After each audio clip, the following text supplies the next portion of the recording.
They say every urban legend has a grain of truth. But what if those stories started coming true? From backseat killers to campus nightmares.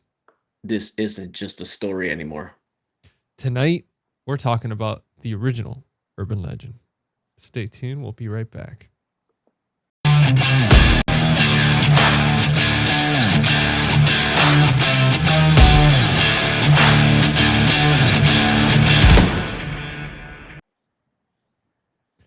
Guys, welcome back to Friday Night Fright Night, the show where we talk about all things horror from our cult classics to modern nightmares. I'm GC from Face the Movies. And I'm Lee from Cinema Whiplash. And tonight, like I said, we're diving into the late 90s slasher that made every urban legend myth feel way too real. And we're talking about Urban Legends from 1998. Here's the VHS, because obviously, if we're going to go back in time, look at that. Oh, nope, there it is, upside down. For some of you that don't even know what this is a VHS. That's where movies used to play before DVDs and Blu-rays and 4Ks. But and at least, sorry, I ran into the mic there. But for anybody listening, yeah, pretty much just showing off the VHS. Now, dude, like I know we've been trying to record this episode for like the last 2 weeks, 3 weeks or 2 weeks, something. yeah, probably Yeah. about 2 weeks. Yeah, we definitely. I feel like I'm okay with having seen it a bit earlier because, Yeah. as we spoke in behind the scenes, it's a movie I've seen a lot of times, and I was actually looking through my letterbox, and you know how you can when you put in your movies that you've watched, now you could kind of see the history of it, and I realized that I watched this one March of last year and March of this year, so it's like it's been a yearly March thing for me with this one. But yeah, I've seen it. I saw it in theaters back in the day, so it's well cemented in my brain. Dude, that's funny that it's like it's almost like an anniversary thing. Like you're watching it right to the month. Like it would have been funny if you would have done it right Yeah. on the date without realizing. That would have been crazy. You know what's funny? I don't do that stuff on purpose, but I have noticed now with Letterbox that I clock in a movie and then I was like, oh, it says I've seen it here before because on Letterbox. Yeah. Obviously, if it was my lifetime, it would be there 100 times. But and then I've noticed that a lot of the times I rewatch movies like the same, not the same day, but the same month. It's weird. Like American Pie has come up a few times. It's always like the same month. I'm like that's weird. I don't know why I get the urge to watch American Pie in like April or whatever. Dude, it's an automatic instinct. It's like that time of the year comes by and it's just, especially with certain movies that are like feel good movies, I notice we tend to obviously gravitate towards them. And Yeah. and you just do that in a subconscious state. Like maybe you're just craving for that extra laugh or I mean pretty much for anything, or you're just craving for that nostalgia. I mean, I think we've all been craving that for a while now, like missing the 90s and early 2000s. And this is one movie that definitely quenches that thirst for late 90s. I mean, and we're gonna get into it, but talking about the full cast and the story and everything and how this movie kind of made us feel, where we saw it, all that good stuff. Oh But yeah. dude, let's start with a little, even though we've already broken the ice, let's do like a fun little question. We'll do a little serious one. Which one do you want to take first? You want? I'll ask you first. I could ask you the serious one first if you want. Um, but what do you think urban legends stick with people for so long, even when you know they're not real? I think, man, I think it's just a creep factor. It depends who's telling you the story. And I say this because when I was a kid, right, I was born in California, grew up in Riverside County. So this is probably about like near San Diego. I think it's like an hour or two away. And it's up in the mountains, right? So where I lived, it was literally you get to a point where it's just a dirt road, and then you just drive up, and you're like at the foot of the mountain. And I remember going to middle school and all that and hearing these stories. Like these kids would talk about like Bloody Mary, they would talk about Candyman, and you would see kids like standing outside the bathrooms and you're like wondering what the hell's going on. And I remember one time, like I'm going to the bathroom and I see kids standing out there and they're like, "Oh, you can't go in there." I'm like, "Why?" And they're like, "Oh, there's somebody in there and they're trying to like call Candyman." I was like, "Candyman? What the hell is that?" And like I peek in, the lights are off in the bathroom. This kid's like standing in front of the mirror doing the Candyman stuff. And I remember it creeping me out. right? Because as a kid, obviously you have like a wicked imagination, but the thought of just standing there in the dark and like calling for something, and dude, mirrors are creepy as shit. I don't know about you, but mirrors to me, like when it comes to being like in a room by yourself, especially if it's like dim light or like the lights are off completely, that shit creeps me out. I mean, if you've seen the movie Mirrors, like that Yeah. movie, it's like, oh man. Like, but anyway, so yeah, so I look and I see this kid and I'm there thinking to myself, it's like, dude, there's no way I'm doing that shit, regardless if it's fake or not. Especially like myths and stuff and urban legends like La Llorona. Like I used to live up in the mountains, dude. So you're like up there at night, you're hearing all these weird sounds. Mhm. It's pitch black, and you're thinking about all these like folklore and urban legends, and you're like, what if it is real? You know, I mean, all these stories come from somewhere, right? But that's kinda, I think, why they stick with people, because in the end of the day, regardless if we know it's fake, when the lights go down, that's when they start coming to life. But what about you? Yeah, well, mine is more like I would agree with mostly everything you said because I remember that in my childhood too. And going into like even up to the fun question, which is very similar, which is like what urban legends scared you as a kid. I think you kind of answered that one too. And I think I agree. Like when I was a kid, the Bloody Mary one was the biggest one. Yeah. And I think when Candyman came out, it kind of took over because it was very similar in the sense of, saying the name 3 to 5 times in the mirror, and then Candyman or Bloody Mary would appear, which is funny because as we know, the urban legend had like a straight to DVD sequel that was called Bloody Mary, so they went full on with it. So yeah, I think as a memory as a kid, I think everyone talking about Bloody Mary and having sleepovers, and people would just like everybody's trying to fall asleep, and someone would just start whispering Bloody Mary, just to mess around and stuff like that. Yeah, so I have similar memories about urban legends. I think the biggest one was the Bloody Mary one. There's a couple that we'll get into, that they get into in the movie, that because the movie came out back in '98. I think there was specifically one with a car we'll talk about later. But yeah, I think the Bloody Mary one's the one that resonates the most with me, as especially in childhood memories. Oh, yeah, dude. No, it's and that's funny. That's a fun question I was gonna ask you, like, what urban legend scared you as a kid? Um, and I mean, yeah, Bloody Mary, especially the thought, because Candyman's like somebody just appears, but then Bloody Mary's like there's like blood on the mirror and all that stuff. And usually anything you involve blood, like it's for most people freaks them out. Um, dude, Yeah. I think for me was like La Llorona, and just because the whole story behind La Llorona, like how it was like this woman and she drowned her kids and this and that, and like it was just such a freaking, like, creepy factor, and especially the fact that where I lived, there was a lady that would wander at night by herself, like, through the neighborhood and stuff, just wandering around, and all, like, disheveled and stuff. So, I always like she always creeped me out, man. Like, I would always be looking out my window at night and, like, see her wandering and shit, and I was like, "Man, Mhm. this is I hope that's not her. She's gonna get me." Yeah, I mean, that's funny because you in the West Coast, I can see that being more popular. In the East Coast, I never even heard of La Llorona until the movies came out, really. Yeah. So that's pretty cool. Yeah, I didn't really know. I mean, I lived in California myself, but just for a year when I was 6 years old. So I don't remember. I never got too deep into that, and we came to the East Coast pretty soon in 1990. So I really don't, over here it was maybe the chupacabra or something, but definitely not La Llorona. Dude, the Chupacabra, I remember that, man. Like I till this day, I remember it being all over the news and people just obsessing over and all the pictures coming out, all the fake stuff. Yeah. But you know what? Like La Llorona is more of and the reason why it's on the West Coast is I think it's more of like an urban, like a Mexican urban Yeah. legend or Yeah, folklore. So that's probably why it's just more concentrated on the West Coast. for Um, sure. and I was surprised when they made the movie and everything. I was like, holy shit, dude! Like when I was a kid, if they would have made a movie, I would have like freaking cream my pants. I'm like, this is incredible. Um, but so let's talk about urban legends. Let's jump right in. For you guys, I mean, obviously 1998 is quite a long time, so it's almost 20 years. So let's go 30, ahead. almost Oh 30. shit, dude, that's right. I'm completely mathing 2 years wrong away. today. 230. Holy hell. So let's jump into the film synopsis. So This urban legend film, a college campus is rocked by a series of murders that seem to mirror famous urban legends. As the body count rises, student Natalie begins to suspect that someone is using these myths as inspiration for real life killings. But as paranoia spreads, the question becomes who's behind it and what's their motive?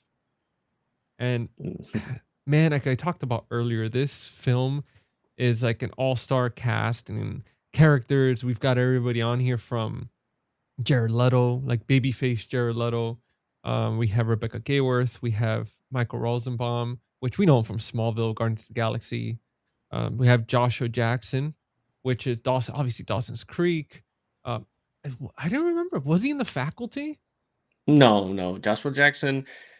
He He wasn't in The was Faculty. No. no, he wasn't. No, Huh. he he was in, yeah, Dawson's Creek. He's been in a bunch of stuff. I really can't remember now, but I know he's been in other shows along the way. And but the faculty he wasn't in. No, No, yeah. For some reason, I had it in my notes here. But you know what? Actually, I'm thinking of, and um, I'm looking at my VHS right now collection because he was in with Ryan Philippine and Reese Witherspoon. He was in that movie, Cruel where he, Intentions.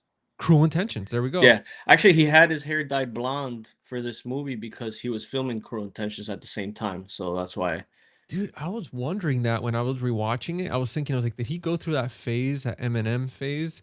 But, and also, he was in the show Fringe. If any of you guys are fans of X Files, that show Fringe is like the newer version of it. And it's just amazing. But yeah, we have an elite. I forgot to mention Alicia Witt, which is from Dune and Twin Peaks, Yeah, which, she's the redhead. She's the main character. oh, I didn't know she was in. I've never seen Twin Peaks. That's been on my list, and I haven't seen the original Dune. Yeah, the original Dune is, I haven't seen it since I was a kid. I actually want to rewatch it now that those new movies came out. Yeah, But no, this is a good cast. You also got Tara Reid from American Pie. yeah, This was like right before American Pie when she looked a little different. Yeah, it's a good fun 90s young cast of up and comers at the time. A lot of Warner Brothers. Well, at the time it was called WB, the channel, which then turned into the CW. So you would get a lot of those stars coming out and making these type of movies in the 90s. So it was fun to see them come up and where they're at now. oh, dude, yeah, I completely forgot about Tara Reid too, and that's also we have the girl that plays the movie from Halloween. So in the movie, one of the Halloweens, the little girl, and I'm trying to remember the actress's name. I don't know Oh if you yeah, yeah. She's the goth girl in the movie. exactly. Yeah, yeah, She's in Halloween 4 and 5. She came back for Halloween. The Rob Zombie ones. yeah. Daniel Harris. Daniel Harris. That's right. Yeah, she was in this. Um, and then we have the legend himself, Robert freaking England, as he plays a professor in this film. Which, dude, Yeah, he like just seeing him in anything, man, brings a smile to my face. Like that dude is so damn like just so talented. yeah. And the fact that you have Freddy and Chucky in this movie, because in the beginning of the movie That's right. we get I forgot his name, Brad Dourif, I think his name is, and Dorfin or something. Yeah, yeah, yeah, yeah. he voices Chucky, and he actually comes out in the 1988 original, and he's in this movie in the beginning. You get Freddy in it, which he's really good in the movie as the professor, like you said, and yeah, it's a stack cast. I mean, you got Loretta Devine. She's the security lady. She's Yeah, like kind of like a little bit of a comic relief too. So that's cool. Yeah, I mean, it's a cast, and how can we forget? I totally forgot Joshua Jackson. Really, as a kid, I grew up with him in the Mighty Ducks movies. that's right. Right, right, Oh right. I totally man. I just came back to me that he played Charlie. So yeah, he's been in the game for a very long time. Dude, it's incredible how the talent that we had back in the 90s, right? Back in the 90s to early 2000s, where you just have all these characters in one, like all these actors in one film, right? Playing all these characters. And they're just like, it's hard for each of them to outshine each other just because they were all so good. Like, it's like now, and now it's kind of different, right? Because to get all these people in the same movie, like I think the closest thing we've had to get that quality of actors in the same movie, we're talking about like Avengers type movies, right? where like the Infinity Wars and all that stuff where you have so many actors jam packed into the same screen at the same time. But we don't get that as much anymore. Like it's insane. You could literally count what, let's say there's been scenes in this film where you could have between 5 to 8 of these actors all having a conversation in the same room, and which a few times that did happen where you had them all sitting around and lounging and talking. And it's just, man, I miss those days in movies, especially. And I know Hmm. back then too, they were up and coming, like they were kind of just coming out. So them all being together and stuff, you wouldn't think anything of it. But looking back now, it's like, man, look at all that talent in one room. Yeah, it was good times, and it was times where, like you said, they're up and coming. They didn't have to pay them like a crazy amount of money because they were, Yeah. they were still up and coming. And that's what I like about what I do appreciate about a lot of these actors is that they still like praise the things that they used to make when before they became super famous, except for Jared Leto. He refuses to talk when he has spoken about this movie. He just shit talks it the whole time. So I'm not a big fan of when actors become really big and then all of a sudden the horror movie you made is like, oh, I'm embarrassed about it or something. Unless it's really, really bad, and which I don't Yeah. think this movie is. So that's a shame. But then again, he is box office poison now, so watch out. Dude, isn't that crazy, man? Like for example, like out of all the actors on here, besides Robert Englund, obviously, and Michael Rosenbaum, because I know he has a podcast. It's called Inside of You, and he Yeah, has actors come in and stuff, and he does a great job. He's awesome, dude. Very humble. But Joshua Jackson's always been an actor where obviously we grew up with the Mighty Ducks, and it's almost like we had like a childhood with him. Like we were all kids together and we all grew up together in a way. I think he's probably like what, few years older than us, like not far off. But yeah, he's been somebody that's always been very consistent where I never hear him like talk bad about anybody or anything. He never rejects any of the films that he's done or any of the stuff that he's done. Obviously in Cruel Intentions, he plays a gay character. So he yeah. like he's done all these roles, right? And the reason I say that it's because I recently listened to this whole clip with Jake Gyllenhaal and um what was it? What the hell is his name? The guy with the curly hair and the skinny guy that he does like that talk show, Stern. Howard Stern. Howard Stern. Yeah, yeah. He was so I saw this clip and it was from a few years ago. But Howard Stern was talking to Jake Gyllenhaal about like back in the day doing Brokeback Mountain and roles like that. And it's and Jake Gyllenhaal was like proud of it. He's like, dude, I didn't care. Like he didn't care about if it was like if he was gonna get blacklisted from Hollywood because he would no longer be considered like a leading role because he did he played a gay character and he did all these scenes and stuff. He didn't care because it was for the art and for the message. And it reminded me of Joshua Jackson because he's played those type of roles before, where he went from being like this kid from Mighty Ducks to being in these horror movies to then playing like certain characters and having all that range, and never denies it, never gets upset if anybody brings it up, always humble. And it's just awesome to see that. See him, Michael Rosenbaum, like all these actors, except like you said, Jared Leto being a little bit of a prima donna, which is unfortunate because Oh, he's he's done a some. rock star now. Yeah, dude, it's great. He did such great stuff, man, and Yeah, like I you mean, said, sure. yeah, there's nothing wrong with this movie. Like this is a fun movie. I mean, it brings all these urban legends to screen, and the deaths are very creative. I didn't feel much cheese factor from it. So like there wasn't a moment where I was watching the movie and I'm like, oh, that's kind of cheesy or that's kind of stupid. Like I don't know, it made sense. What about you? Yeah, I mean, we'll definitely get more into our final thoughts later with the plot because there is some things that I feel like um that are just maybe bother me a little bit, but that doesn't Yeah, mean that like that I think it just doesn't make any sense to me for an actor to feel that way about their movies. I mean, you could say, oh, maybe I wasn't into it, or maybe just don't speak on it if you weren't, because of course there's gonna be some movies that you make that you do for either a paycheck or you're coming up and you take anything that they give you. Yeah, I mean, Jennifer Aniston was in Leprechaun for God's sakes, but she laughs with it, and I've seen her have interviews where her like ex boyfriend with hers made her like they watched it together and they were cracking up and stuff. So that's cool to be playful like that with it. But yeah, you don't have to be a snob about it. But anyways, I mean, for the most part, it's a great cast. I mean, I do think Jared Leto has made great movies, and he's earned that Oscar that he did for Dallas Buyers Club. And I mean, I don't think he's a bad actor. I just think lately he seems like he's kind of phoning it in a little bit, and definitely I think the rock star and the fame has maybe gotten a little too much into his head. But who knows what's going on. But I do think he's a good actor though. I just Yeah. he hasn't been picking the right things too much lately.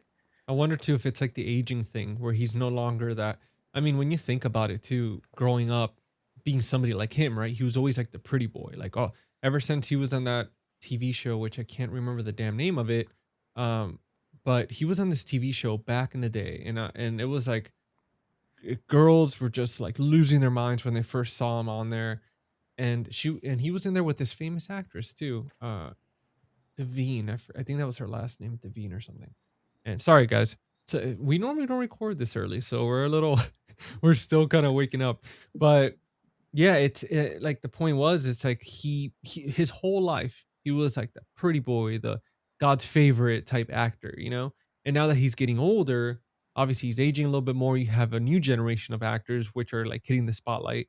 And I wonder now when he acts, people like he gets all these roles, people are not as like, "Oh my god, it's Jared Leto," this and that. So I wonder if now that's why that he's like a rock star and all that. He's kind of over the acting. Like he'll do it for the paychecks because obviously you're especially for Tron movies like that, like Disney's backing it, you're gonna make some good money. But I'm wondering if that's why the movies have just kind of been shit because I mean, because Yeah, it man. can't be every director, right? Like it's just it seems like every movie he's been in as of late has just been kind of just shit. And Yeah, I mean, I actually didn't even hate that new Tron movie. I thought it was beautiful. yeah, the It wasn't as music good too. as Legacy, but I also feel like I don't know. He's in the Masters of the Universe now, playing Skeletor, but it's basically a CGI face, and then his voice is altered. So it's Yeah. like, why even pick Jared Leto to do this when it could have been any actor that really needs to work to just do a voice because it's all CGI. So I really don't understand that choice, but it's just to have the name on the poster, I guess. But let's talk a little bit about the first impressions of the movies because I'm interested in when you first saw this movie. And let's what's the first watch versus the rewatch. Now I don't know how long it's been since you rewatched this, and how do you feel about it? Does it hold up? Dude, I haven't so the last time I saw this film was on VHS and it was the Variety video, which was down the street, the video store that we had in the neighborhood. And this was back dude, back when I was probably around 16 or 17 and around that. And this is 2003, I think, or 2002, 2003 around there when I saw it. And it was literally seeing this this on the shelves and being like, "Oh crap, like what's this? This looks amazing." And yeah, I was just at the time I remember being blown away, loved it. Um and at the time I didn't know many of those actors at all because obviously some of them were new. Some like maybe at the time I'm pretty sure I recognized like two, which was obviously like Robert England and Joshua Jackson because of Mighty Ducks because around that time too I was like loving those Mighty Ducks movies. But now rewatching it, right? It was it was definitely like you said, there was certain choices made in the film that was kind of like, oh, this is definitely early 90s, which I would have not caught back then.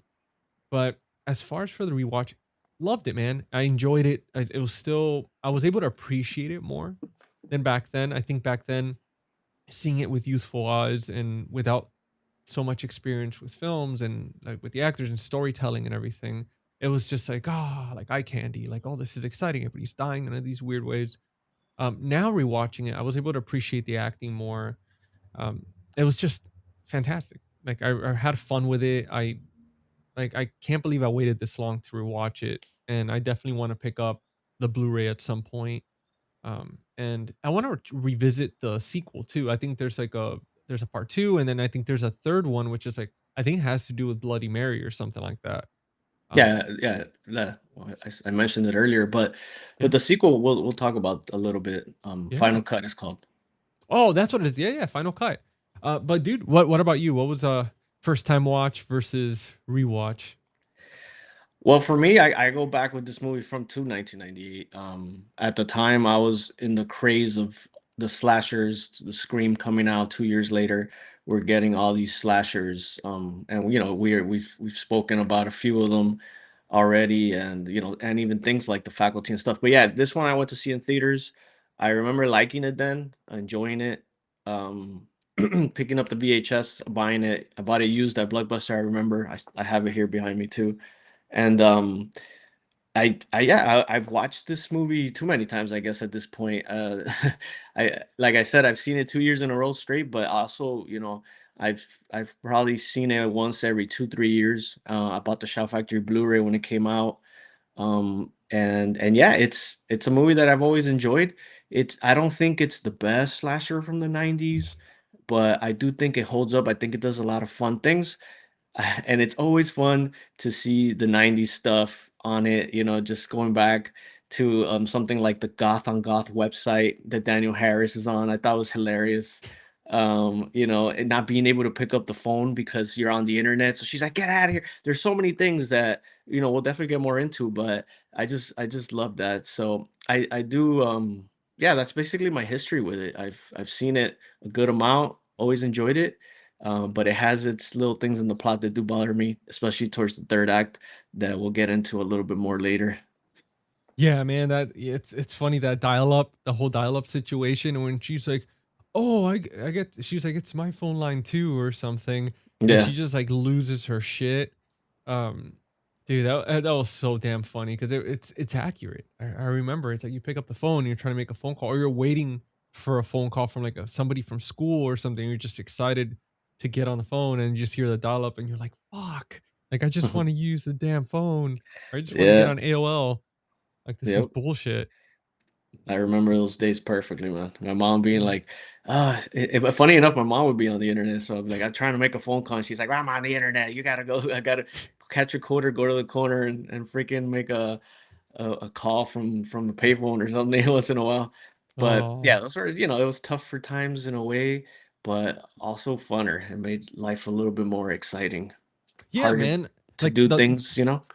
the struggle, man, like, it made it was, it's different, right? Because you appreciated those phone calls more, and they were also to the point, because back then, it's like you were being charged, especially on cell phones, you were charged for minutes and stuff like that, and especially with the internet, when you had AOL, you had a certain amount of hours available, so you had to make the best with the time that you had, compared to now where we have unlimited everything, so we just kinda use it up and on nonsense sometimes we'll just like between the doom scrolling or just being on the phone for no reason, like I don't know, it's like I think things were more purposeful. Yeah, I mean, it's funny because now you have unlimited phone, but you don't use it as far as using an actual Yeah. phone. Um, and thinking about those days, I mean, just having a phone at home, a landline, and just you call a friend and you talk for like half an hour about stuff, catching each other up on the days and things you've been doing, even if it's after school. Now it's like don't call me, text me, and don't people don't Yeah. want to talk on the phone. I'm still down to talk on the phone, but most people don't, so I don't really talk on the phone with anybody. But I think it's just the differences, times change and it's just everything felt a little bit more, connected Yeah. before, even though it was harder to connect. So I mean, Yeah, that's what it was. It's like we'll fight tooth and nail to connect back then, and now it's like don't, like you said, dude, perfectly. Like don't call me, just text me. Even though it's funny, like for us, we'll text every once in a while, but we're mostly voice messages. Like for me, yeah, a lot of times when I text, if it's like I'm in a meeting or I'm like around people or I'm doing something where I just have to like send the quick text, but yeah, like voice messages is one of those. It's nice. It's like you're sending a voicemail almost. Like yeah. it's cool. It's like we went from leaving voicemails to sending voicemails. Yeah, it's a better way to communicate. I think I instead of texting, you say everything in 2 minutes or whatever, 3 minutes, Yeah. and you say way more than it'll be like 3 hours trying to text each other back and get the full conversation going. It's like you could just send a voice message now, which is it's a little bit of in between, right? Yeah. It's not a phone call, but it's also not text, so it's a nice in between. It's a nice way to communicate, I think. Dude, it's a perfect hybrid, perfect marriage between the two. Well, let's segue to the post Scream era influence, because this was something, and I'm curious to hear more because I know you're probably gonna have better stuff to say about this than I will. But like for the impact of Scream on this film, right? I mean, back when Scream came out, then all these other movies like this started coming out, trying to kind of copy the recipe with a certain young hip cast and newcomers and like the slasher type stuff. What like what impact did you think that film had on urban legend or the inspiration behind it? Oh yeah, I think it's there. It's there a lot. It's just trying to figure out who the killer is. I mean, you have to Yeah. think back in this 1978 when Halloween came out, how it inspired a bunch of slashers to come out afterwards. And I think 1981 was the year where it was like 1,000 slashers came out that same year. Including Friday 13th Part Two and just so many of them. Um, happy birthday to me. I don't know. There's a million. But the point is, I think the same impact goes with Scream in '96 when it comes out. Then for the next few years, I think till about 2001, 2002, it's like a lot of these. I wouldn't say copycat. These are just movies. There's like, oh, slashers are back. Let's make more of them. Sure, some of them have the same tropes and stuff. Trying to figure out who the killer is. A little Scooby Doo of the mask at the end. I do feel like one of the flaws of this movie is the fact that the killer has to explain everything. She even puts on a PowerPoint freaking thing to explain everything that happened. I feel it's a little bit spoon feeding the audience, and that's kind of one of Yeah. my tropes with the end of it. But I do think, for sure, without Scream, you don't have this. You don't have all the slashers that come out after it. I know you did last summer, Scream sequels. Valentine, which was also directed by this director that we'll get into. So yeah, no, I mean, without Scream, you don't have it, and you get the young hip cast, Yep. you get the killer, and it's just a fun popcorn slasher, which there's nothing wrong with that. I do think Scream is obviously better, and it's Wes Craven and Kevin Williamson at their best. But I think a lot of these quote unquote clone movies that came after are a lot of fun, man, and they don't have to be as good as Scream. They don't have to be as smart as Scream. They just got to be fun, and I think this one is. Yeah, it's interesting because so Scream has always been like number one for the most part when it comes to like slashers, right? It's been kind of the template, the example of what a good slasher is. And then you have, like you mentioned, the clones, which you have like Urban Legends, you have I know we did last summer, you have like movies like Cherry Falls, stuff like that. And they're like right there with Scream. Like some of them are like literally right there, and they might not be as good, but they're almost there. And it's just and they them doing their own little twist on their stories, right? Instead of like Scream, you have obviously you have the mask and you have like what's your favorite scary movie and like those little lines and stuff. But with these, it's like it's cool. It's like they follow the same recipe and you just turn it on their heads and they're like, what if we do urban legends? Or I know what you did last summer, which is like what about if this is like a vengeance type slasher film? Like these reckless teens and this and that. Because with Scream, it's like it's just these fucking like crazy dudes, right? If spoiler alert, but if you haven't seen the first one already at this point, there's like seven of them, about to be eight. But yeah, like with the first one, you have the two dudes from high school, which is played by Matthew Lillard, and I forget the other guy's name, which is like the and like parallel version of Johnny Depp back in the day. He Hmm. looks dude, he looked just like him. I Skeet swear. Ulrich. Yeah, yeah, dude, he looked just like him. I used to get confused back in the day. I was like, is that Johnny Depp in this? But yeah, like the point is, it's like, man, there's so much influence that just when you see all these films that we mentioned and more, it's there. And a lot of the directors or writers either came from projects that were from Scream or similar ones, and a lot of them will tell you they got inspiration for either a character or like a line or a plot from that movie. I mean, who isn't a fan of that film and I mean, just anything that came from that. Like, it was very well done. I mean, nobody could say Wes Craven's overrated because I mean, his track record, it goes to show like how amazing he was as a storyteller, as a creator. Like, he was really innovative. But yeah, Yeah, man, for that was sure. very well said. Yeah, no, Wes Craven was great, man. Uh, him and John Carpenter are two of my favorites of all time for Oh sure. yeah. So, so yeah, I mean, you want to get into the kills, or do you want to? Is there anything else you wanted to rely on No, that? I was gonna ask you about like the movie being a self-aware horror Oh, versus like a traditional slasher, but I think we kind of touched on that a little bit. yeah, I think this one's a little bit more traditional. Yeah. than self-aware. And I think that's what we were saying, like that's what makes it fun. It doesn't if you want to, they don't all have to be exactly like Scream, which is good. So yeah, I definitely think this one stands more in the traditional slasher compared to self-aware, which is totally fine. There we go. So Blue light. No, yeah, man. Like and that's the thing. It's like I like that the fact with this movie, there's no monsters or anything like that. There's no hauntings. It's yeah, just a simple slasher, and it's one of those who did it type films, which is freaking awesome. yeah. No, yeah, that's always trying to, especially when you're on a first watch with these type of movies, like whether you like the movie or not, it's still pretty Yeah, fun to figure out who the killer is. So they definitely try to throw a lot of red herrings, especially in this one.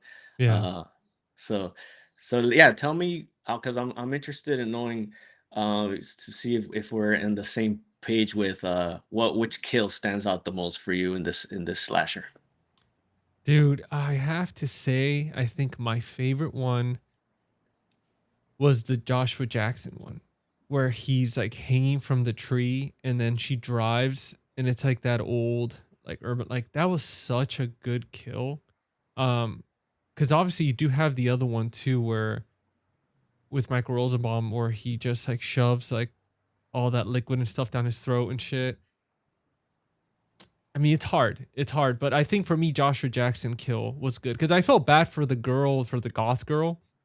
Like Yeah. that one was kind of brutal, but yeah, Joshua Jackson is the favorite for me. I think it was very well done. Yeah, I'm gonna. This isn't my favorite, but I want to play a little bit with the goth girl one because that's my second favorite. And what I liked about that one too was the fact that she didn't turn on the lights, because we do see in a scene before where she turns on the light Yeah. and the goth girl's having sex with her, with someone. So then when she comes in, I thought it was pretty unique, the fact that this killer is, obviously holding her mouth, so you're hearing noise like if she's having sex. So then she's like, "Oh, I'm not gonna turn on the light." I thought that was pretty cool. But actually, my favorite death is actually one that nobody really talks about, and I get it because it kind of happens quick. But I really like the way they killed the dean. I love they slash the back of his feet and he's just crawling, and then the thing from the cars like runs him over and kind of like impales them and stuff.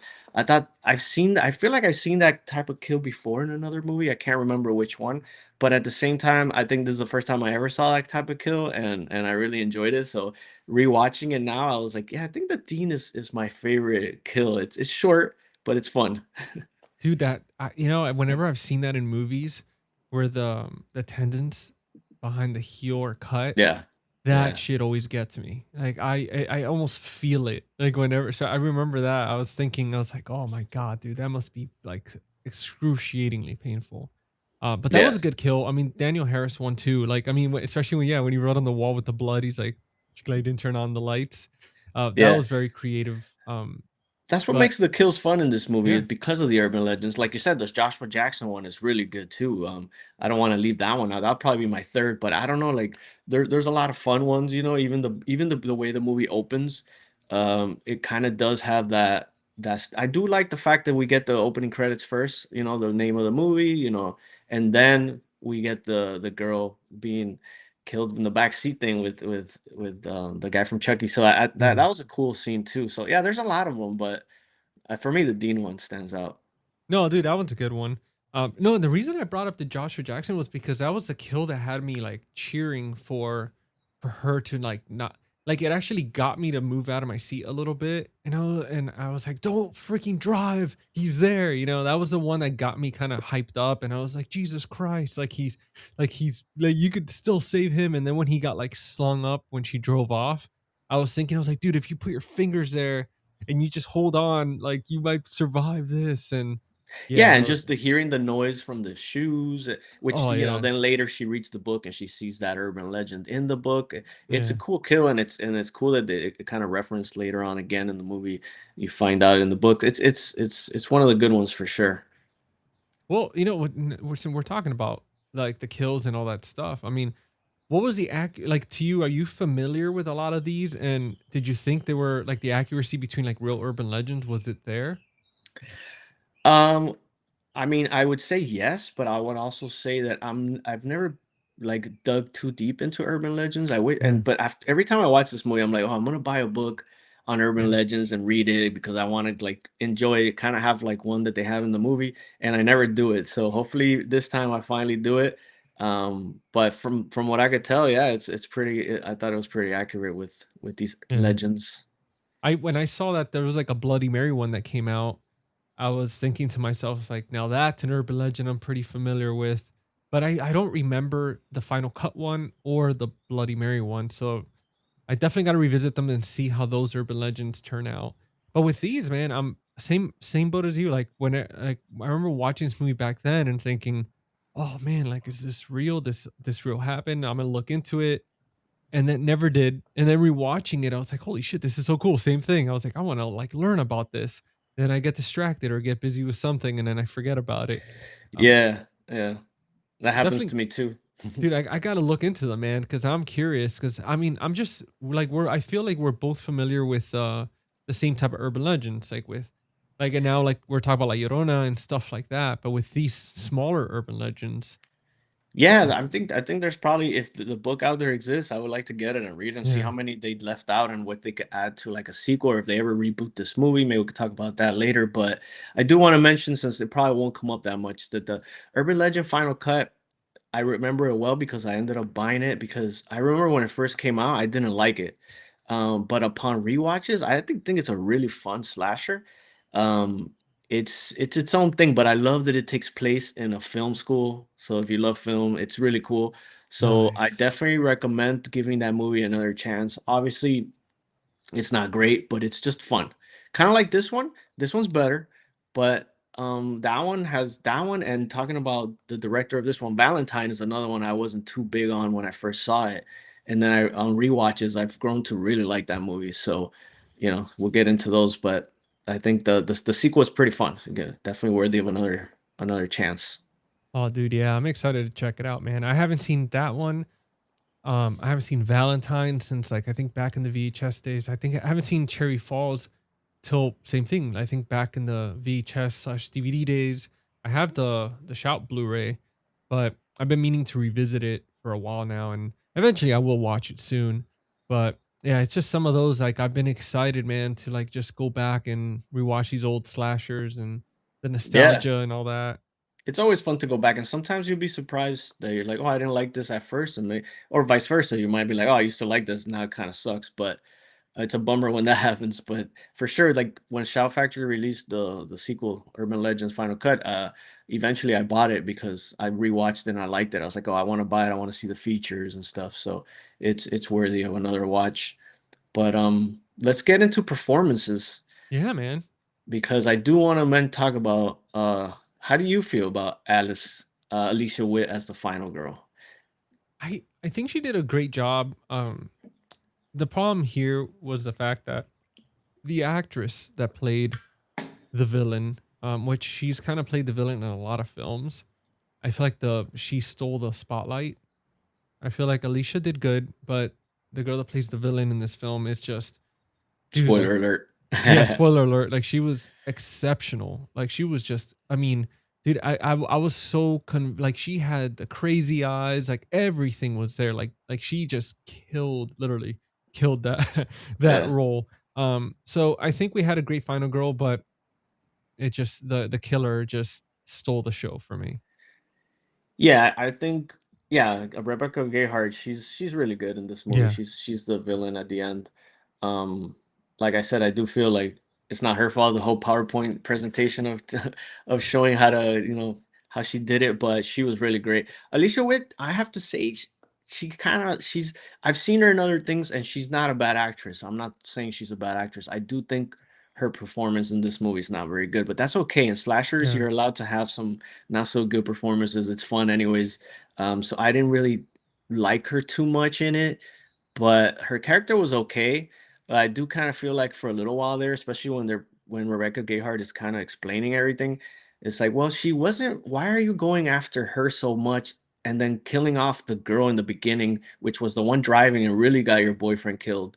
Why are you so obsessed with this girl and not the other one? Kind of make the other one suffer more. I kind of think that's where I don't like about the movie too much in the third act, that they should have switched it and have Alicia Witt's character be the one that was driving, and this is why she's killing off her friend group and killing off everybody instead of killing off her friend from high school first, which was the one driving. So that's another little plot point that kind of bothers me a little bit when I rewatch it now.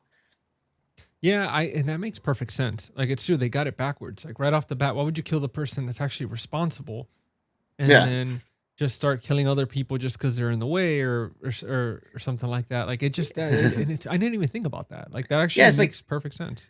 it's okay to kill them both because they were both in the car and they were laughing and they kind of Yeah, ended up getting this guy into a car accident. He dies, but why not kill the girl that was in the passenger seat first in the beginning of the movie, and you don't even have to change actresses. Just say, oh, it was Alicia Witt's character that was driving. That's all yeah. you needed to say, and it makes more sense. I don't know why they went that route with like, okay, well, the girl that was a passenger is gonna get it the worst. It's like you're gonna suffer more because you were watching. Yeah, and I think if we're going back to like Scream, you have to have that great mask. And I feel like a lot of the slashers that came out post Scream were trying to figure out how we're gonna get this like something cool, like a cool mask, like Michael Myers and Jason, and the Ghostface. And it was hard to do, man, because I mean, if you think about it, this I know we did last summer one is very similar to this one. It's like a slicker, like it's just if I have to mention, like I wasn't a big fan of what they used in this one, and the fact that seven, like what, five, six, seven people in the movie wear the same one, like the red herrings for this, like especially that pool scene. I Yeah. wasn't a big fan of. Like, why would that girl going into a pool be wearing that big thing? I mean, it's cold outside, okay, but she's wearing it inside the pool thing and just walking slow, making herself look like she's doing something weird, and just as a red herring, I just thought it was a little too much that everyone had it. The Robert Englund's character had it hanging in his office. It was like so much red herrings. I was cracking up. Yeah, it's like, are you guys really trying to market this outfit? Like, are you guys trying to make Yeah. it popular or sell it or something? It's like, damn, it's like a ad placement. But They're like, we couldn't find a cool mask, so let's just have everyone wearing a what the fucking killer wears, slicker. so they can never figure out who the killer is. Dude, seriously, I was thinking the same thing about that pool scene. Actually, I was like, why is she wearing that fucking like big ass thing? Like it looked like slicker type situation. It's like Like you could seriously, wear it because underneath, for some reason, she was only wearing her bathing suit because she was gonna go swimming, and it yeah, was snowing outside. But as soon as you walk in, you would at least take the top off. You wouldn't keep the hoodie on, and yeah, like so they made it look like. So little those are nitpicks. I mean, they're not a big deal, but yeah. those are the little things that the second half, especially of the movie, kind of brings it down a little bit for me in the Mount Rushmore of slashers from the '90s. Well, talking about Mount Rushmore of actors. No, let's talk about Jared Leto for a second, right? Babyface Jared Leto in this one. Dude, Jared Leto's role in this film, I felt like I don't know, man. Like I didn't care too much for his character at all. Yeah. Like I felt like his acting was like I think he probably had the worst acting in this film out of everybody. But like, what do you think? I agree. I was gonna mention that too in a way. Mostly I was just gonna say the same thing. Like, if you completely cut this character off this movie, Yeah. would it matter? No. I mean, yeah, the girls are a little fighting over him. Of course, he's the attractive guy, and Rebecca Gayheart likes him, and Alicia Witt's character also, they have that little thing, and that he's, obviously the whole thing with the newspaper. But I feel like even if you take all that stuff out, you could tell the same story, and Yeah. the movie doesn't even have to be shorter. You could have added a different character doing something else, or even have Jared Leto's character something else. I don't know. He definitely didn't bring much to it. I agree with you on that. Yeah, yeah. No, I like it's just one of those like it makes sense to have that love interest and the whole reasoning behind everything at the end. It's like she's doing this because it's like, oh, you're trying to take my man again. But yeah, it is. And I think it was also back then, obviously, Jared Leto was, coming off My So-Called Life and all these other stuff that he was doing. And he was like a teen heartthrob type situation. So it was one of those good ways to market the film because they didn't even have him in the movie that much, but it was just like they'll sprinkle him in from random places, random times, and they almost try to make you like which is a intro. We'll get into the whole twist of the film, but they try to convince you at times that it's him Mhm. just because of the camera, the way it pans, and he just stares after the conversation ends, and she walks away, and he just kind of stares all ominous and shit. And Yeah, it, even it at the end with the body in his car and all that. yeah, exactly. Which was interesting because when they find the body in there, to me it was like, if he was the killer, why the fuck would he go into the gas station and go through all that? You get me? And like, why would he have them in his car with the bodies right there? Like, like if he was a killer, I don't know. I feel like I wouldn't want them to smell the corpses or smell the blood. Like it's just like when they, I don't know. To me, it was like, how about you guys go in the gas station when there's other people in there also, and like try to figure this out instead of just running off into freaking dead of night. But I never fell for the red herring of him being the killer. That yeah, was they added it. That's why I think the little problem with this movie is that there's too many of them with the coat that they're wearing and just having to be like they almost make a little reference to make you think almost everybody's the freaking killer in this movie. But while we're talking about actors, I don't want to leave out one of my favorites in this movie is Tara Reid. I love her job as the DJ. I yeah. love that she's giving like sex advice to the kids that are calling her in. I think it's pretty cool that the way she dies with her still being on air and people are hearing it and they're like, "Oh, this sounds real, man," but it's not. It's like she's messing with us because it's like she was really cool in this. Like she was good in this movie, man. I think she really stands out. So I wanted to point her out. I liked her story. I liked her character, and the whole DJ thing was really cool. So Yeah, no, her character was badass. And seeing like a young Tara Reid too, especially like in these early roles, like she was beautiful, dude. She was absolutely beautiful, and it's funny because then she's like she goes from giving like the sex advice and all that stuff, and um, kind of like it's a sexual role, but it isn't at the same time. You know, obviously she's talking about yeah, this stuff, but in like in a cool way, not in like trying to be too sexy. And then you have American Pie, because didn't American Pie come out the same year? Was it a year 98? later, a A year year later, later, that's what it was. 99. It Yeah, Look at that, dude, and then it's like she goes from being like a cool DJ slash like sex advice person to then going into American Pie and the whole like virginity and all that stuff. So it's funny yeah, how that played out. It was like a yeah. premonition. Yeah, she was great. I love though when she's giving the advice about the oral sex and she's like Yeah. messing with the mic and stuff. She's just I like she played it so well. I was like, then this is her first few roles were really good, man. So it sucks that she didn't make it too big or she maybe she had some substance abuse problems throughout Yeah. her life, but we definitely got her in her first couple roles that she was really good in. So yeah, I wanted to mention her before we got off the cast because I think she stood out. Michael Rosenbaum's not in the movie too much. He plays her boyfriend. Um, but the little bit he's in it, he's good. And Yeah. what I do like about Rosenbaum is that he loves horror. He's a huge horror fan. I have listened to his podcast a few times. Even in his video ones, you see a bunch of horror posters. He's always talking about how he hosts like horror nights at his house. So he loves it and he loves being a part of this movie. So that's really cool.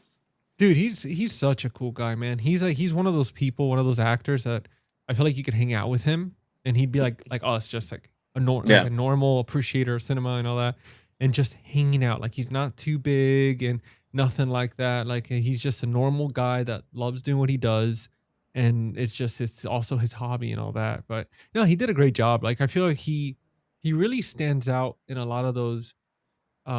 He's funny as shit. Like he's a funny guy. Like I've seen him in certain, like when seen like the way he cracks jokes and certain comedic roles. And then when he plays like an asshole or like a serious role, he's just fantastic as well. Like he has good range. He's great, man. Um Yeah.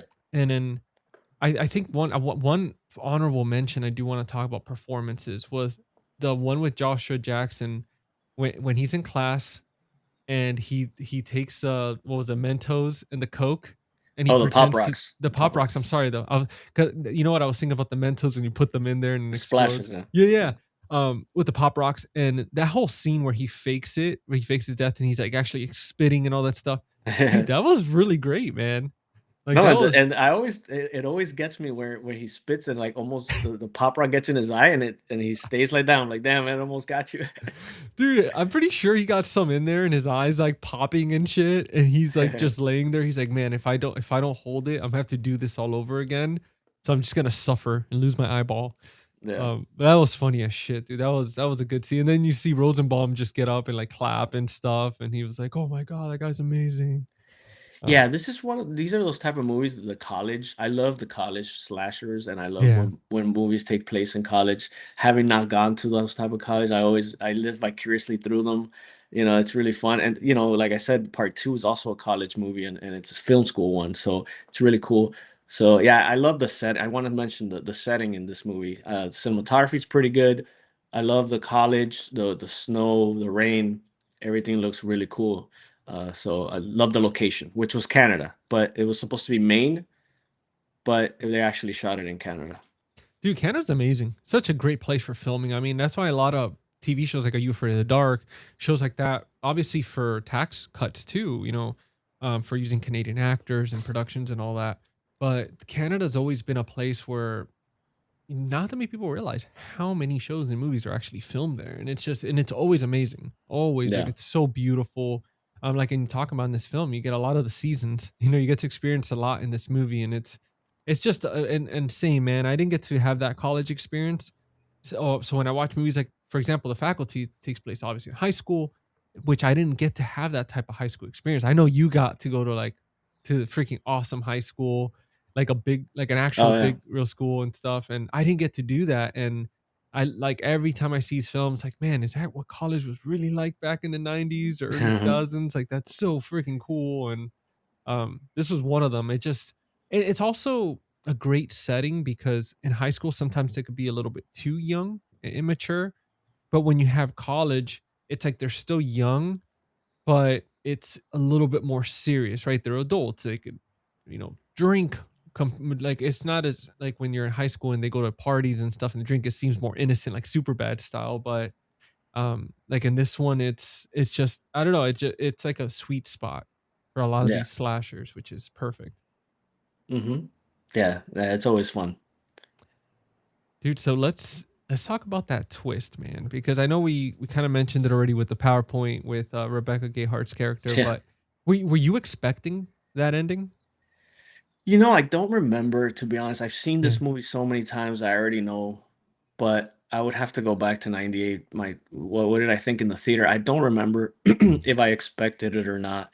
I do think it's good. The twist is not bad. I just don't like the whole PowerPoint presentation thing. Yeah. But other than that, I do think it's a fun little twist, and having a female killer, which at the time we did have it in Scream 2 with the mom, but she Yeah. was an adult woman. This is more of a teenager, early 20s, college kid. She's going crazy. She does have that craziness of Stu in Scream, crazy eyes, and she was great. I do like the twist. I like that it was a girl. I don't know how she did all this on her own, carrying bodies, lifting people up.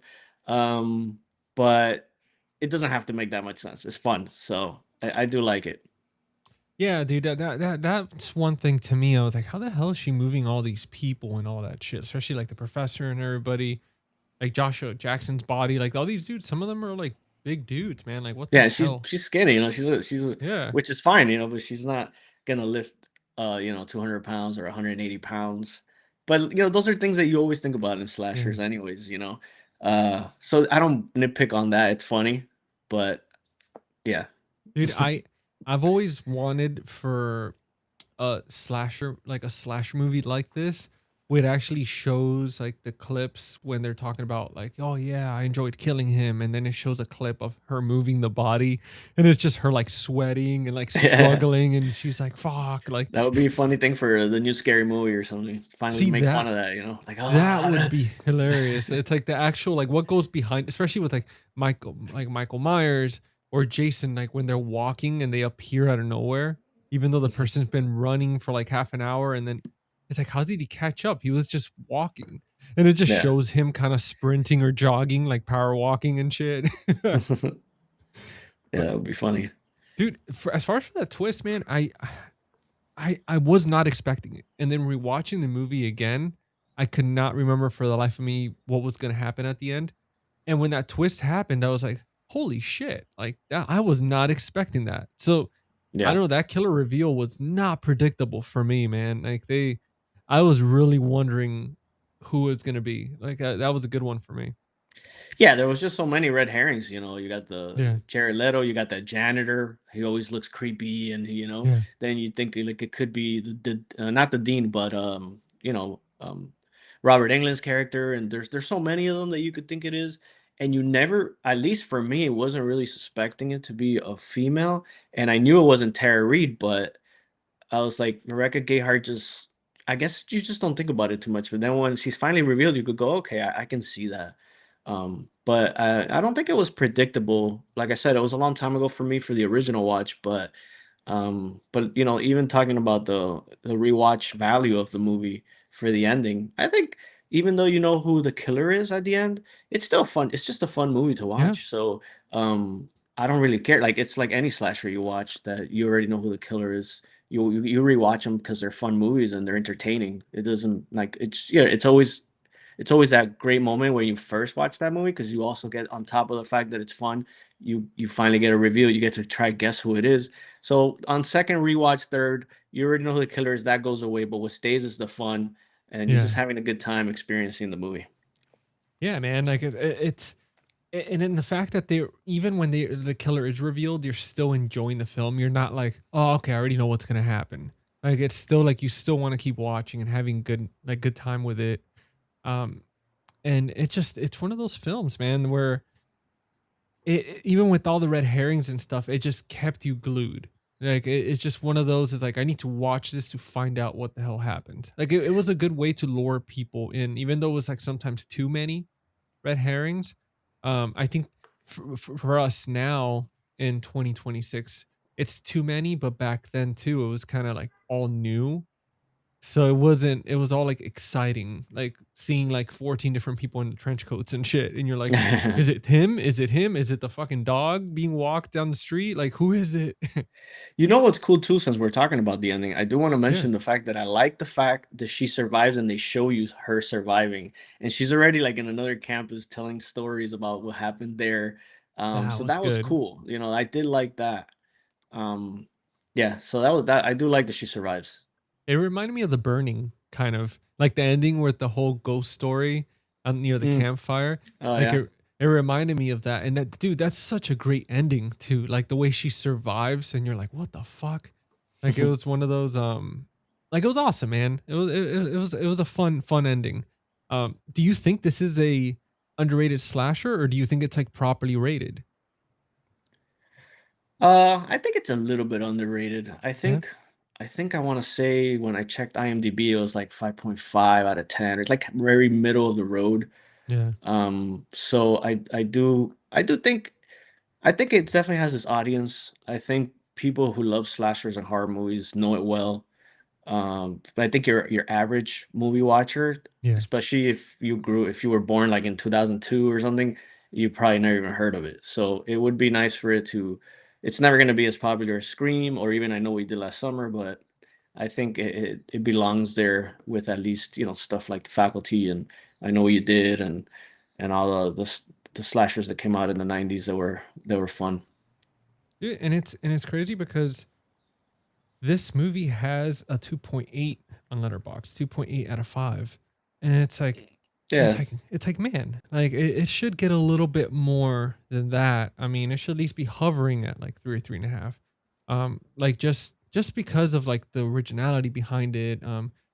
Just it's such a fun movie even in this day and age. And there's no like stupid CGI either. Like, you have certain movies like, for example, like Event Horizon, which we've talked about, which is a phenomenal movie, one of my favorites. But Go then listen to that episode, guys. yeah, that's a shameless plug. Go listen to it. But yeah, there's like back then a lot of these movies had like this kind of very, if you watch it now, especially on 4K or Blu-ray, like shitty CGI. In this movie, I don't remember there being a moment where I was like, "Oh, that looks fake." Like everything, the practical effects, everything was just top notch. Like it was fantastic the way, and like you said earlier, it was very well shot. Like it was very beautiful. Yeah, there was no need for CGI in this movie. And what sucks is that nowadays they'll make a slasher like this Yeah, and there'll still be some CGI, whether it's like a knife going in, they just CGI it, the blood is CGI. Like I'm not saying all slashers do that, but some of them do. And it's like, why? You just go with the practical, it's gonna look good forever instead yeah. of your CGI might look nice this year, but in 5, 10 years it's gonna look crappy. It's gonna look like a video game from like it's like playing a game from PS2 to PS5 is the difference. And Oh yeah. visual effects get better, just like graphics. And with movies, if you can prevent that, then prevent it. So yeah, this movie doesn't have anything. Everything that happens, like it's all practical. So it looks great to this day. Yeah, I love that. I love like that scene that we talked about earlier with Joshua Jackson pretending to be choking on the pop rocks and stuff. Like that's him like spitting and all that stuff. And it's just now I've noticed because I just saw a movie recently, a comedy with Mark Wahlberg. It's called Balls Up. Actually, I had told you about it last week that I went on the pre-screening for it, and there was a scene where he's supposed to put something in his mouth where the actors are, and you could see that it's CGI. And I'm just watching. I was like, why didn't just they have him put like something like similar in his mouth? Like, why is it CGI? And then going to this movie where it's like all everything, like even when Michael Rosenbaum when he's being pumped with the stuff in his mouth, like that wasn't CGI.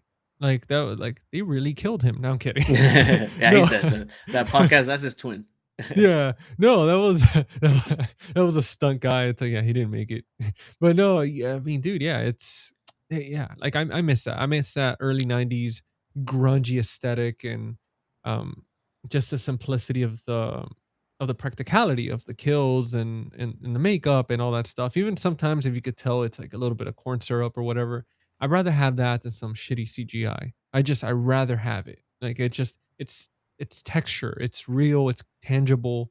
It's none of that shit that you could tell it's not a part of the scene. But I don't Yeah. know. Yeah, I agree, man. But talking about things like that, let's see what the camera captured. What do you think about the atmosphere? We talked a little bit about the college campus setting. Yeah. We could go a little more into that. The '90s aesthetic vibe and the horror versus camp, like everything that the atmosphere provides. Did you like it? Dude, I loved it. I mean, like we talked earlier, like I loved the college setting. It was just it felt like it was a perfect sweet spot, especially for this type of film. Especially the fact that the college is so big, so there's so many areas where things could go wrong. There's so many people there, so it's like anybody could be the killer. Um, the '90s aesthetic was just top notch between the dial-up internet, the radio, and all that stuff. People calling into the radio to asking for like relationship advice and all that, because back then that was such a big thing. Um, and as far as for the tone itself, I think like it felt like a horror movie more than camp because I feel like with camp movies, they're very cheesy a lot of the times, but with this one it felt horror and then the ending felt like campy. Like where you see her at the end survive, it felt like an urban legend situation itself. Like it's like, oh, and the killer survives. Um but yeah, I don't know, man. That those are my thoughts on that. Like it was well done across the board. What about you? Yeah, same as we spoke. Love the college campus. I love that it's like fall and winter. You get the two of my favorites, especially fall. Yeah, Times a year you get to see when the movie starts. It's sunny. There's it looks beautiful, and then as it progresses, it starts to snow and it's cold out, and it's just fun.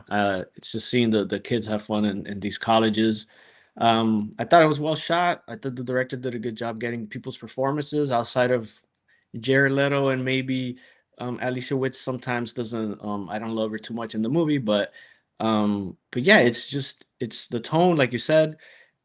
100% agree. Like it's full horror in the beginning, yeah, fun, and the end is obviously very campy with her explaining everything. Her expressions are a little too much sometimes, which she's great in it. Don't get me wrong, but it's just it's almost like very much like I said, like Stu and Scream, that he's over the top. It's like they were like do the female Stu, and that's what she did, and she did it great, but it's campy.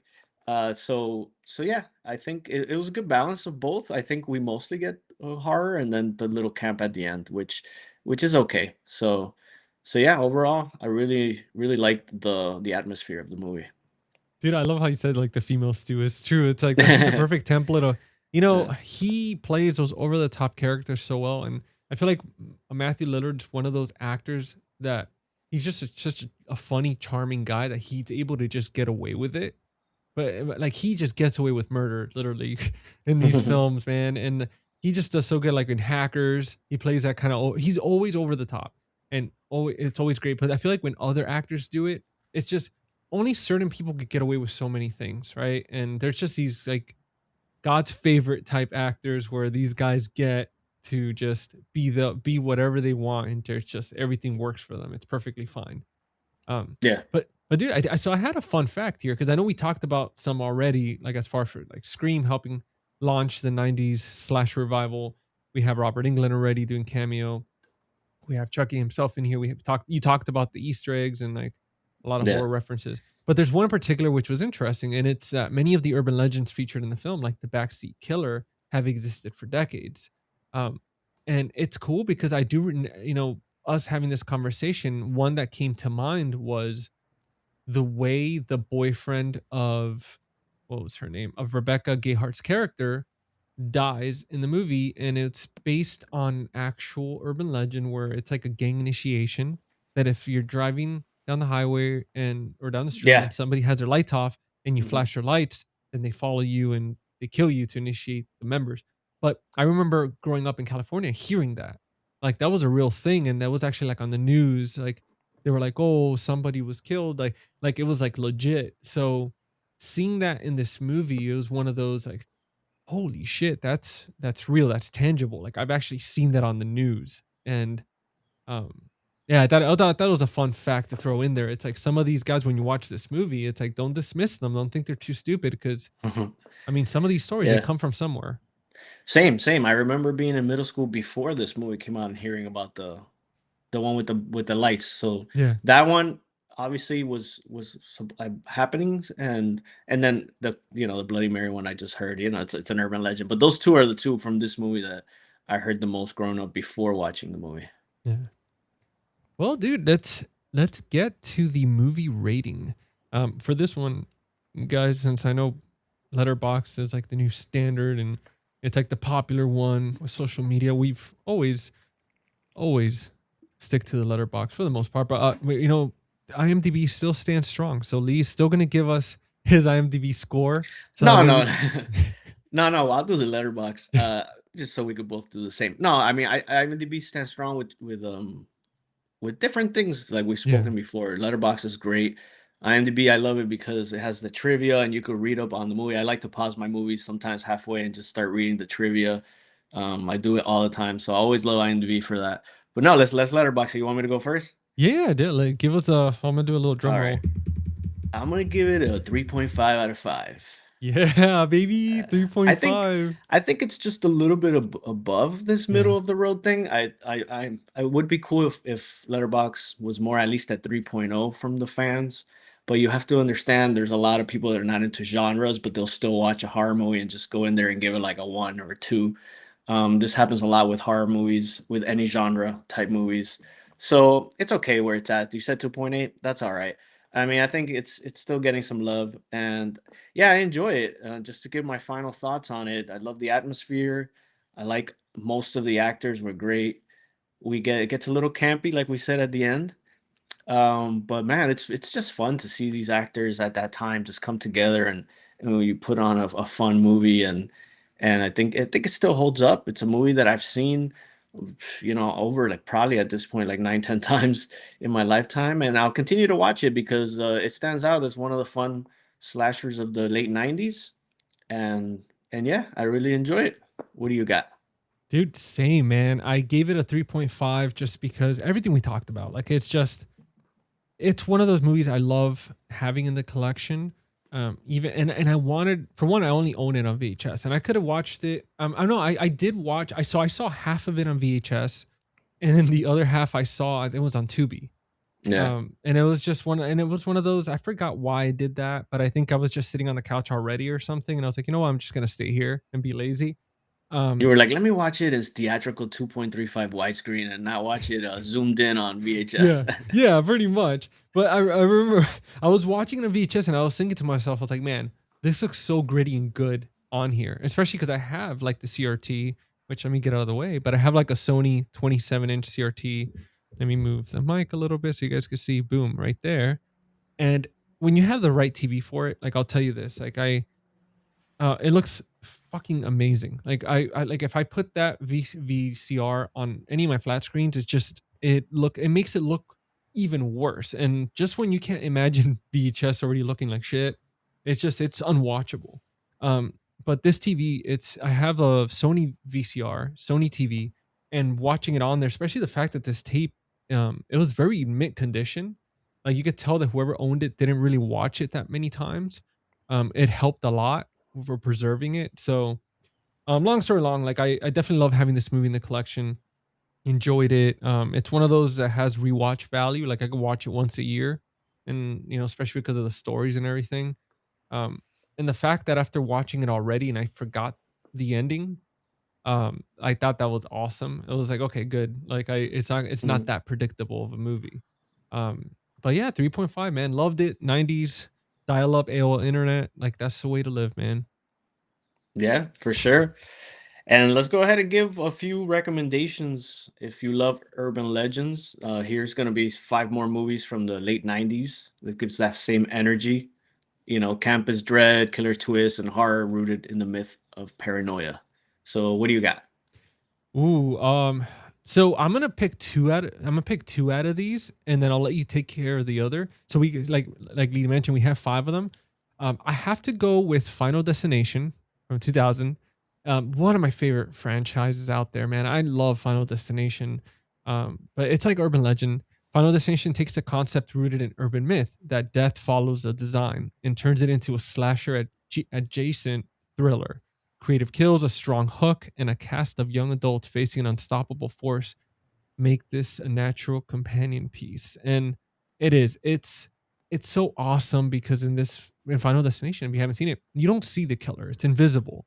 And it's just, oh my god, I could not recommend it enough. I absolutely love it. And I mean, I think that's the urban legend itself where most people are like wondering, it's like, is death there watching you? Is it around you all the time?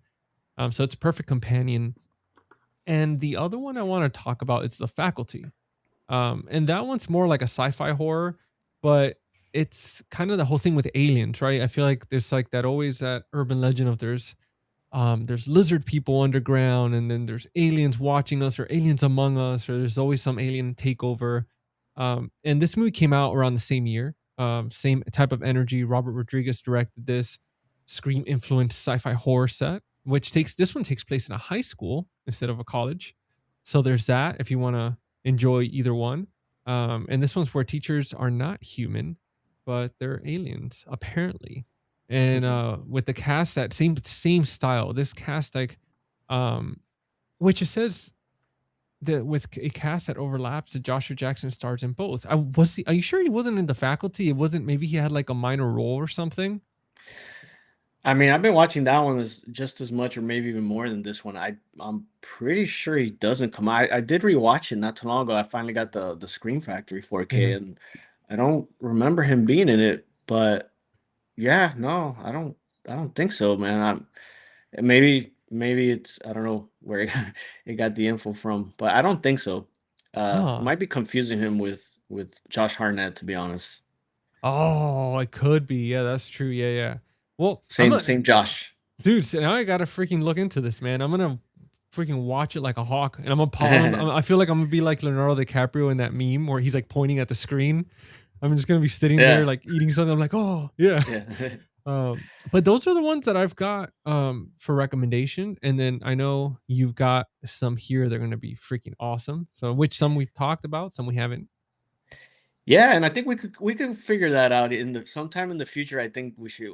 I would love to do the faculty. So, I Yeah, mean, maybe whenever whether it's this season or the next, maybe we'll finally figure it out together and yeah. we'll put it. But I'm like 99.9% sure he's not in it. But hey, you never know. I'm gonna call out probably one of my favorite horror movies of all time, and that's Candyman, 1992, the OG urban legend horror. It's a graduate student researching folklore in Chicago.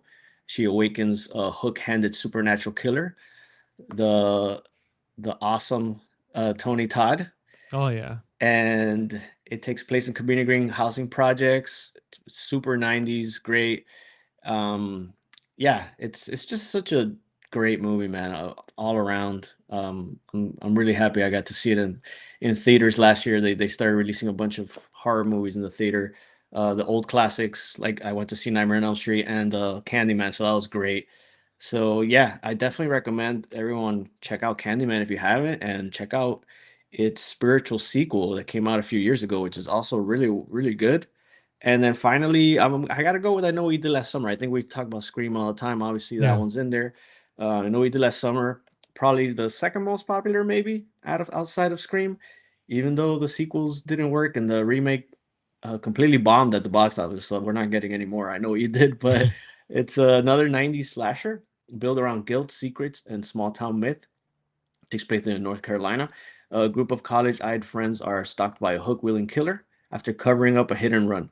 Very much in the spirit of urban legend campfire tale. There's even a campfire story in this movie, so it's right up the alley of urban legend. Dude, hell yeah. These are some solid recommendations, guys. And you know, and let's say you guys are collectors, you guys are looking to get these films, right? There's different ways. If you want to watch them for free, a lot of them are on the Tubi app. That's a way that I go sometimes, just because I'm not going to pay $30 for Netflix and all these other platforms. Not to mention, like, a lot of the times, a lot of these platforms don't even have these movies, which sucks. But if you are on the market and you are a collector like us and you're looking to get something, do I have the website for you? And this is a quick little plug for our sponsor and our awesome friends at Valoria Video. If you go to their website, valoriavideo.com, you get 10% off the order by using the code FACE2MOVIES10. And again, I mean, it's small business, go support. I mean, that's where I get a lot of my stuff. And it's just, if you're looking for any of these and let's say you saw them on Tubi or you saw them anywhere and you really enjoyed it, you want to have them, you want to have physical copy, just go for it. I know, as far as for me, I always preach, I always tell people, it's like, man, own your stuff. With everything with digital now, they could easily alter movies. They could change the endings. They could change all the stuff, or they could just take them off. It's like you're no longer owning the content. You can just go in there and enjoy it. If your internet goes down, that's it. You got nothing to watch. But a nice little VHS, or as you see behind Lee, you got the Blu-rays. You can just pop it in anytime. You have special features. You have behind the scenes. Some of these Blu-rays or DVDs, they have like trivia and all that. They have trailers for other movies, like you name it. Like, it's just fun way to experience a film. It's very interactive, and you could just spend. It's not just an hour and a half of a movie or 2 hours, but you could have hours of bonus content and really see what goes into making these films. So if you're interested, guys, want to support the podcast, the channel, Face the Movies 10 at valoriavideo.com and get that 10% off. And let us know. Let us know too if you end up using the code, and let us know what you bought. Like, comment or shoot us a DM. Let us know if you ended up getting anything from the recommendations, or if you have your own recommendations that you think would be a perfect pairing for Urban Legends. Um, but besides that, man, I think I think that's it. So does Urban Legend still hold up, or is it just a product of its time? And are urban legends scarier because they feel like they could be for real? So in closing, guys, let us know your favorite urban legend, and we'll see you next time on Friday Night Fright Night. I'm GC from Face of Movies. I'm Lee from Cinema Whiplash. Thank you for joining us. And like, comment, subscribe, follow, messenger pigeons, all that stuff. We love you Yeah. guys, and we'll see you on the next one. See you next time.